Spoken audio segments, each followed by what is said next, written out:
मोहन, ये रोज रोज का संघर्ष कब तक चलेगा?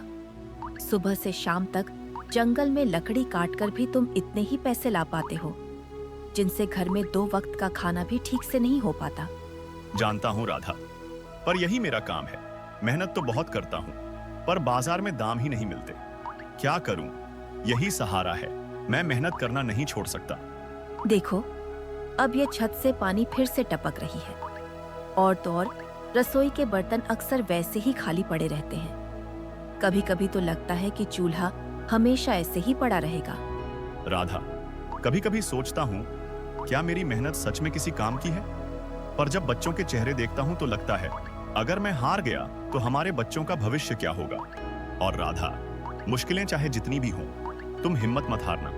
मुझे भरोसा है, एक दिन मेरी मेहनत जरूर रंग लाएगी। मोहन, तुम्हारी यही बात तो मुझे जीने की हिम्मत देती है। गरीबी ने बहुत कुछ छीना है, पर तुम्हारी हिम्मत ने हमें टूटने नहीं दिया। मुझे तुम पर पूरा भरोसा है। तुम्हारे इसी भरोसे से ही तो मैं हर दिन जी पाती हूँ मोहन, और मुझे यकीन है तेरी मेहनत एक दिन जरूर रंग लाएगी। अगले दिन सुबह होते ही मोहन फिर से अपनी कुल्हाड़ी लेकर जंगल की ओर निकल पड़ा। जंगल में कई घंटों की मेहनत करने के बाद जब वह लकड़ियों का गट्ठर उठाकर बाजार पहुंचा, तो उसे उम्मीद थी कि आज कुछ ज्यादा पैसे मिलेंगे। लेकिन किस्मत जैसे उसकी मेहनत पर फिर से पानी फेर गई। इस बार लकड़ी का भाव और भी कम हो चुका था। हे भगवान, इतनी मेहनत करता हूँ, लेकिन हाथ आता है तो बस 2-4 सिक्के। घर पहुंचकर बच्चों को क्या दूंगा? और राधा कुछ पूछेगी तो मैं उन्हें क्या जवाब दूं? दिन भर की कड़ी मेहनत के बावजूद मोहन को उम्मीद से बहुत ही कम दाम मिले। भारी मन और खाली जेब लिए वह उदास होकर घर लौट आया। मोहन, तुम आ गए, लेकिन बाजार से लौटते समय कुछ सब्जी क्यों नहीं लाए? राधा, क्या बताऊं? सोचा था इस बार लकड़ी ज्यादा काटी है तो पैसे भी ज्यादा मिलेंगे, लेकिन आज तो बाजार में लकड़ी का भाव और भी कम हो गया, जिससे बस कुछ सिक्के ही मिले। मोहन, घर में सब्जी भी अब खत्म हो चुकी है। तो फिर आज खाने में क्या है राधा? आज फिर सिर्फ दाल और 2 रोटियां हैं। बच्चों ने खाना भी नहीं खाया। बेचारे भूख के मारे दोनों सो गए। मन सच में टूट जाता है।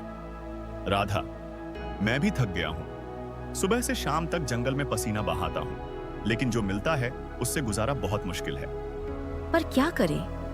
बच्चों की आंखों में उम्मीद देखती हूँ तो हिम्मत फिर से लौट आती है। राजू कह रहा था, उसके लिए नए किताबें चाहिए और स्कूल की फीस भी भरनी है। पिंकी भी रोज पूछती है, माँ, हमें अच्छे कपड़े कब मिलेंगे? मैं क्या जवाब दूं उन्हें? राधा, मैं भी इस गरीबी से थक चुका हूँ। मेहनत तो करता हूँ, लेकिन नतीजा वही गरीबी। कभी सोचता हूँ, क्या हमारा नसीब ही ऐसा है? ऐसा मत कहो मोहन, तू इतनी मेहनत करता है। अब लकड़ी नहीं बिक रही, इसमें तेरी क्या गलती? लगता है वक्त ही खराब चल रहा है। तू बस धीरज रख, क्या पता भगवान हमारी परीक्षा ले रहा हो। लेकिन ये कैसी परीक्षा है राधा?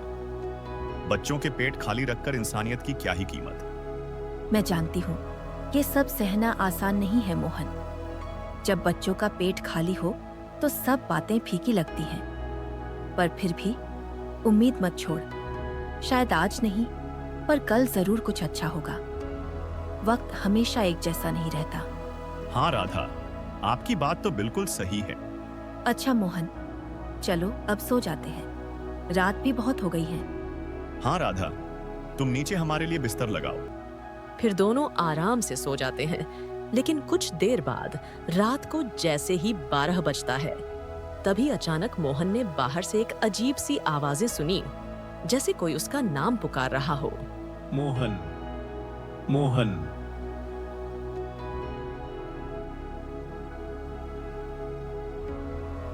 राधा, तुम्हें कुछ सुनाई दिया? नहीं तो, लेकिन मोहन, तुमने क्या सुना? ऐसा लगा जैसे कोई मेरा नाम लेकर पुकार रहा हो। पर इतनी रात में तुम्हें कौन पुकार सकता है? वही तो मैं भी सोच रहा हूँ राधा। बाहर मत जाना मोहन, पता नहीं कौन है। लेकिन मोहन का दिल मानने को तैयार ही नहीं था। धीरे धीरे अपने भारी कदमों से वह दरवाजे के पास पहुंचा। और देखा कि कोई नहीं था। बस जमीन पर एक चमचमाती हुई चिट्ठी पड़ी थी। मोहन ने चिट्ठी उठाई। उस पर लिखा था, अगर अपने बच्चों का भविष्य उज्जवल करना है और अपनी स्थिति सुधारनी है तो कल सुबह सूरज निकलने से पहले पुराने बरगद के पेड़ के नीचे आना। मोहन का दिल जोर जोर से धड़कने लगा। मोहन, इस तरह कोई दरवाजे के सामने चिट्ठी कौन रख सकता है, और वो भी इतनी रात को? ये जरूर किसी चालाक आदमी की चाल है। लेकिन राधा, अगर ये कोई चाल है तो हमारे ही दरवाजे पर क्यों? मुझे सच्चाई जाननी ही होगी। डरकर बैठ जाने से कुछ हासिल नहीं होगा। मुझे लगता है इस चिट्ठी में ही हमारी किस्मत छिपी है। मोहन, मुझे तो सोचकर ही घबराहट हो रही है। राधा, तुम इतना घबराओ मत। क्या पता, हो सकता है यही हमारी किस्मत बदलने का आखिरी मौका हो। राधा और विजय ने एक दूसरे की ओर देखा। दोनों सोच में पड़ गए और सुबह होने का इंतजार करने लगे। सुबह होते ही मोहन सूरज निकलने से पहले उस बरगद के पेड़ के पास पहुंच गया। मोहन का दिल जोर जोर से धड़कने लगा। अरे ये क्या, यहाँ तो कोई भी नहीं है। डरो मत मोहन, यहाँ तुम्हारे अलावा और कोई नहीं आने वाला है। दरअसल मैंने ही तुम्हें बुलाया है। पर आप है कौन और आपने मुझे यहाँ क्यों बुलाया? मैं इस गांव का रखवाला हूँ और मैं उसी इंसान की मदद करता हूँ जिसका मन बिल्कुल पवित्र हो। अगर तुम अपवित्र होते तो न तुम्हें वो आवाजें सुनाई देती और न ही तुम इस बरगद के पेड़ के पास आ पाते। तुम्हारी सच्चाई ही तुम्हें यहाँ तक लाई है। मोहन, ये संदूक लो, ये तुम्हारे लिए है और इसे अपने घर ले जाओ। नहीं, मुझे ये संदूक नहीं चाहिए। डरने की जरूरत नहीं है मोहन, मैं तुम्हारे बारे में सब जानता हूँ और मैं तुम्हारे जैसे ही ईमानदार इंसान का इंतजार कर रहा था। तुम यह संदूक ले जाओ। ये कोई साधारण संदूक नहीं है, बल्कि इसके अंदर एक जादुई अंगूठी है। जादुई अंगूठी? हाँ मोहन, यह एक जादुई अंगूठी है। अब तुम इस अंगूठी के मालिक हो। तुम इसके इस्तेमाल से अपनी स्थिति सुधार सकते हो। लेकिन एक बात हमेशा याद रखना, तुम इस अंगूठी को पहनकर कभी कोई गलत काम मत करना। अगर तुमने ऐसा किया तो इसका दुष्परिणाम भुगतना पड़ेगा। मेरी इस बात को हमेशा ध्यान में रखना और बिना लालच किए सोच समझकर इस अंगूठी का इस्तेमाल केवल अच्छे कामों के लिए करना। मैं वादा करता हूँ कि इस अंगूठी का इस्तेमाल सिर्फ अच्छे और जरूरतमंद कामों के लिए ही करूंगा। मैं आपकी दी हुई सीख को कभी नहीं भूलूंगा। ऐसा कहकर मोहन ने विनम्रता से सिर झुकाया और संदूक को लेकर निकल गया। मोहन, तुम ठीक तो हो ना? हाँ राधा, मैं बिल्कुल ठीक हूँ। मैं तो बहुत डर गई थी। अब ये संदूक देखकर और भी घबराहट हो रही है। इसके अंदर आखिर है क्या? कहीं कोई मुसीबत तो नहीं ले आए? अरे नहीं राधा, पहले तुम अंदर चलो। राधा, मैं जब उस बरगद के पेड़ के पास पहुंचा तो देखा वहां कोई नहीं था। तभी मुझे उस बरगद के पेड़ के अंदर से एक आवाज सुनाई दी और जब मैंने उससे पूछा कि आप हैं कौन, तो उसने कहा, मैं इस गांव का रखवाला हूं और मैं उसी इंसान की मदद करता हूं जिसका मन बिल्कुल पवित्र हो। और तभी उसने मुझे यह संदूक दिया और कहा, इसके अंदर एक जादुई अंगूठी है जिसकी मदद से तुम अपनी स्थिति सुधार सकते हो। अरे मोहन, ये तो हमारे लिए बहुत खुशी की बात है। हाँ राधा। मोहन, चलो अब संदूक खोलो, देखते हैं इसके अंदर अंगूठी है या नहीं। हाँ राधा। मोहन, देखो, इसमें तो सचमुच अंगूठी है, लेकिन ये कोई साधारण अंगूठी नहीं लग रही। लगता है अब हमारे दिन बदलने वाले हैं। ये सब भगवान का ही आशीर्वाद है। राधा, अब मैं इस अंगूठी को पहनकर पूरे मन और लगन से काम करूंगा। राधा, अब मैं निकलता हूँ। ठीक है मोहन, अपना ख्याल रखना। मोहन फिर अपनी कुल्हाड़ी लेकर जंगल की ओर निकल पड़ा। कई घंटे संघर्ष करने के बाद वह लकड़ियों का गट्ठर उठाकर बाजार पहुंचा। लेकिन इस बार ऐसा नहीं हुआ। इस बार लकड़ी का भाव बढ़ गया था और मोहन की बिक्री अच्छी हुई, जिससे उसे अच्छे खासे पैसे मिले। पैसे लेकर मोहन खुशी खुशी घर लौट गया। मोहन, तुम आ गए। हाँ राधा। और मोहन, इस बार लकड़ी बिकी या नहीं? राधा, इस बार लकड़ी बहुत अच्छी बिकी। और तो और इस बार लकड़ी का भाव भी बढ़ गया, जिससे मुझे काफी अच्छे पैसे मिले। ये तो बहुत खुशी की बात है मोहन। हाँ राधा, और ये अंगूठी कमाल की है। जब से मैंने इसे पहना है सब कुछ अच्छा होने लगा है। ये सब भगवान की ही कृपा है।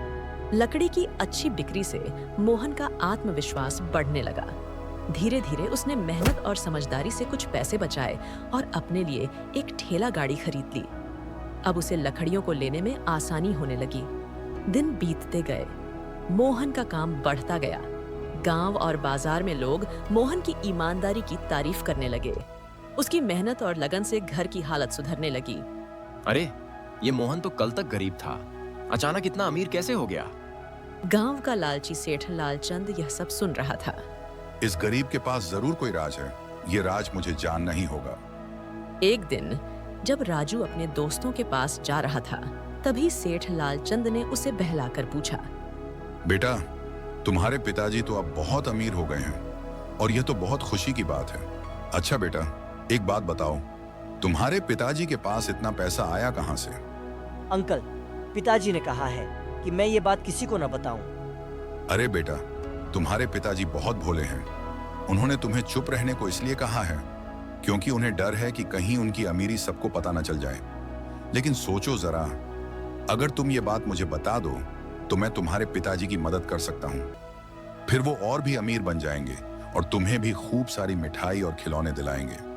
अंकल, पिताजी को एक जादुई अंगूठी मिली है। उसे पहनते ही जो भी काम करते हैं वो अच्छा हो जाता है। ओह, तो ऐसी बात है। मतलब अंगूठी में ही सारा खेल छुपा है। अगर वो अंगूठी मेरे हाथ लग गई तो मैं पूरे गांव का मालिक बन जाऊंगा। रात ढलते ही जब पूरा गांव गहरी नींद में था, सेठ लालचंद चुपचाप मोहन के घर पहुंचा। उसकी आंखों में लालच साफ झलक रहा था। वह चुपचाप मोहन के घर में घुसा और अंगूठी चुरा ली। सुबह जब मोहन उठा तो उसने देखा कि अंगूठी गायब थी। हे भगवान, अंगूठी कहाँ गई? राधा, क्या तुमने अंगूठी देखी है? नहीं तो, पर मोहन, हुआ क्या? राधा, अंगूठी कहीं खो गई। लेकिन मोहन, तुमने तो उसे पहनकर ही सोया था। नहीं राधा, सोने से पहले मैंने उसे संदूक में रख दिया था। मोहन, अब उस अंगूठी को हम कहाँ ढूंढेंगे? राधा, एक बार बच्चों से पूछ लेते हैं। हाँ मोहन, रुको, मैं अभी बच्चों को बुलाकर लाती हूँ। बेटा, क्या तुम्हें अंगूठी के बारे में कुछ पता है? नहीं पिताजी, हमें तो कुछ भी नहीं पता। कल रात तो हम जल्दी सो गए थे। और पिताजी, हमने तो अंगूठी को छुआ भी नहीं। वो तो हमेशा संदूक में ही रहती थी। तो फिर ये अंगूठी अचानक कहाँ चली गई? पिताजी, मुझसे एक गलती हो गई है। गलती? कैसी गलती बेटा? उस दिन जब मैं अपने दोस्तों के पास जा रहा था, तभी रास्ते में मेरी मुलाकात अंकल सेठ से हुई। मैंने उन्हें अंगूठी के बारे में बता दिया था। मुझे लगा कि वो हमारी मदद करेंगे। पिताजी, मुझे माफ कर दीजिए, मैंने जानबूझकर ऐसा नहीं किया। ओह, तो इसका मतलब अंगूठी सेठ लालचंद के पास है। अब मुझे समझ आया, हमारी परेशानी की असली वजह वही है। सेठ लालचंद ने जैसे ही अंगूठी पहनी, उसके घर में अजीब घटनाएं होने लगीं।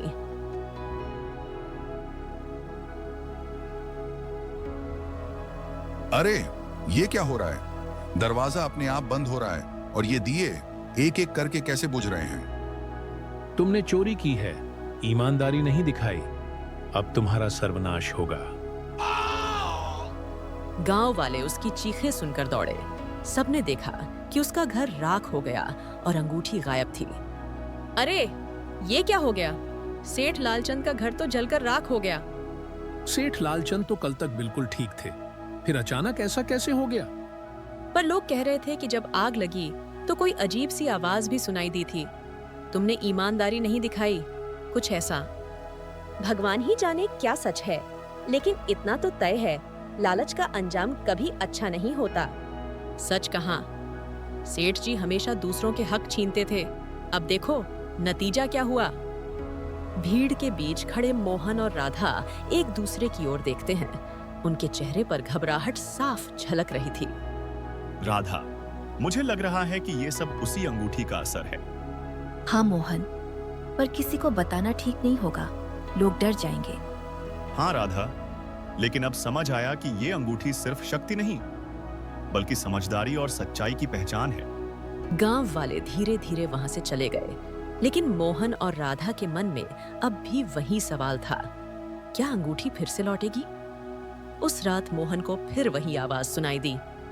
मोहन, मोहन, अब तेरी आखिरी परीक्षा है। अंगूठी तेरे पास लौटेगी, लेकिन इसे खोने की गलती दोबारा मत करना, वरना ये अंगूठी तुम हमेशा के लिए खो दोगे। और एक बात याद रखना, इसे केवल अपने लिए नहीं, बल्कि दूसरों की भलाई के लिए भी इस्तेमाल करना। अगले दिन सुबह अंगूठी उसी संदूक में पड़ी थी। राधा, अब ये अंगूठी सिर्फ हमारी नहीं रही, ये पूरे गांव की है। हम सब इसका इस्तेमाल जरूरतमंदों के लिए ही करेंगे। सही कहा मोहन, इसी में सबकी भलाई है। पिताजी, अब गांव के सारे बच्चे स्कूल जा पाएंगे। और सबको किताबें मिलेगी। हाँ बेटा। विजय और लता ने अंगूठी की मदद से गांव के लिए स्कूल, कुआं और अनाज का भंडार बनवाया। धीरे धीरे पूरा गांव खुशहाल हो गया। लोग कहते, गरीबी से अमीरी तक पहुंचना मुश्किल नहीं, मुश्किल है इंसानियत और ईमानदारी को बचाए रखना।